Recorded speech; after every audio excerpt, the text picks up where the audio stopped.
Hello, my name is Nicole, and thank you so much for taking the time out to listen. Today, I titled this message, False Encouragement. False Encouragement.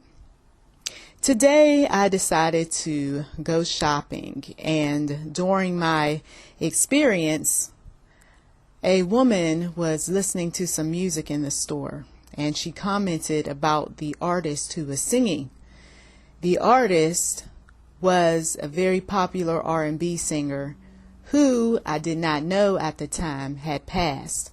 She said the man had been gone for 3 years, but he had stopped singing secular music, and he ended up singing much at her church in Gardena, California, and she was a bit saddened about his loss. But she did mention how beautifully he sang for the Lord. She continued her conversation, and she ended up talking about the workplace. What she didn't know was that I do YouTube videos and I encourage people. And the Lord did not move on my spirit to share anything about myself because it was time for me to listen. So I listened to this woman, and she spoke much about the workplace. And she said that there were those individuals who were treating her unfairly. She said that when you are in a work environment, people will recognize the light in you sooner or later. And when they see that light, they are going to do some things if they don't want you around. They're going to say some things. And she went on to give me examples of how they were saying very unfair types of things to her, disrespectful, how they were systematically trying to get her to go away.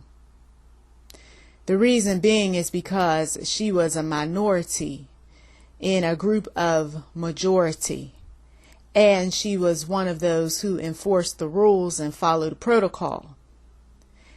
Those of you all who work with people who don't mind breaking the rules for their particular ethnicity, social class, people who are from the neighborhood, old friends, you know how it is.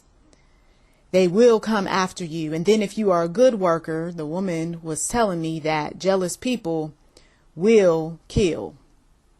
You cannot be around jealous people for long before they will want to kill you. And so, of course, the Lord spoke to me and told me about killing one's spirit, destroying you, your reputation, and even worse, wanting you dead. I will tell you that I came away from that conversation realizing that God will use the most unlikeliest people to share some things with you and to confirm what He has moved on you to speak. Having these odd encounters encourages, it inspires, and also at times it rebukes. You see, sometimes we can be quite confident in our position. Sometimes we don't want to see what is happening around us. Sometimes we want to run away from truth. I will tell you that I was moved by some of the things she said, and I was also a little bit nervous, and I was also feeling like God was warning me of events to come. I love the Lord, and I appreciate Him much. I also appreciate those who are walking the walk and are obedient and don't mind striking up a conversation with a stranger. In the next store, I'm walking with my children, and one of them suggests that I should sit down and talk in person with some YouTube viewers. Out the clear blue, the child spoke to me about that. And I hadn't thought about that. I hadn't thought about creating anything to bring any YouTube viewers together to talk, to learn more about one another, to encourage, to inspire. But I will tell you that this is something that I am considering, and I've already put out some information when YouTube had contacted me about an event in the future. So sooner or later, those individuals who want to sit down and talk, we just might have that opportunity in the future. God showed me that just like there are those individuals who are genuine when they encourage you, when they support you, when they rebuke you, when they share His word and all of that good stuff, there are those individuals who are false, and they will pretend as if they are encouraging you and inspiring you and supporting you. They will act as if they really care and they really trust and they really love you and they want what's best for you. These individuals are the ones that the stranger shared example after example. These individuals who presented themselves as if they really wanted what was best for the employees, when in fact they were trying to push some employees out. The do good types of folks. Be mindful of the one who comes along and talks about how smart, how wise, how much they like and appreciate you, but yet you have been hearing some other things, or you see something out the corner of your eye that is on their face and it doesn't look right, or you feel some type of emotion that is quite negative when they come around you.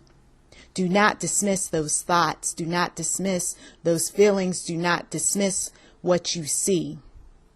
God is showing you who is friend and who is foe wherever you might be. And it doesn't matter whether these individuals are family, friends, co-workers, people from the brotherhood, the sisterhood, civic groups, and so forth.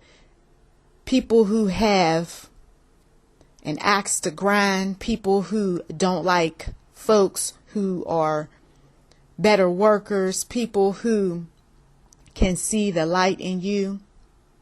They are going to be after you. We shouldn't be surprised.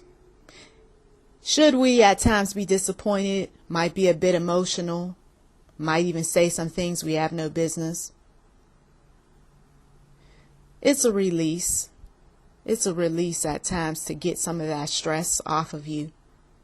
But we don't sin in the process. We don't give the enemy a foothold in our lives. We don't allow the enemy to come into our territory and turn everything around that we work so hard to build. We don't do that. Before you tear down anything that you know is working, that is good, that God is behind it, it's better to just walk away. It's better to just lie down and take a nap. It's better to just consult with others before you do something destructive, all because you know that there are those around you who are false. These false motivators, these people who are very twisted in their mindset, people who want to pretend as if they really care, people who really want what's best for you. At least that's what they tell you, and then you find out something different. This can be somebody who's close to you right now. Somebody who has been telling you for so long that they care about you, that they love you, that they want what's best for you. And then you find out that all they ever wanted was your money. All they ever wanted was to have some children. All they ever wanted was to be seen with you because they wanted to feel good about themselves. All they ever wanted was some type of prestige or some type of connection. That is a hard truth to swallow when someone just doesn't care. When someone has told you in so many words they don't care. When someone has even done some dirty things and left a trail to let you know that they are not in like or in love with you any longer. Someone who has told you that they don't want to do any business with you. They don't want you investing in anything anymore. They don't want you a part of the group anymore. But all those times they came to you and acted as if they were your friend. All those times they gave you and you thought that, wow, this is a person you could really trust. And all it was a script, an agenda, a plan to kill, to steal, and to destroy. Beware of those who provide false encouragement. Beware of those flattering types. Watch your back. Pray. Ask the Lord to give you the guidance to see people for who they really are. And don't dismiss what you know to be true. I thank you so much for listening, and as always, to God be the glory. Please do check the description box for anything related to your situation.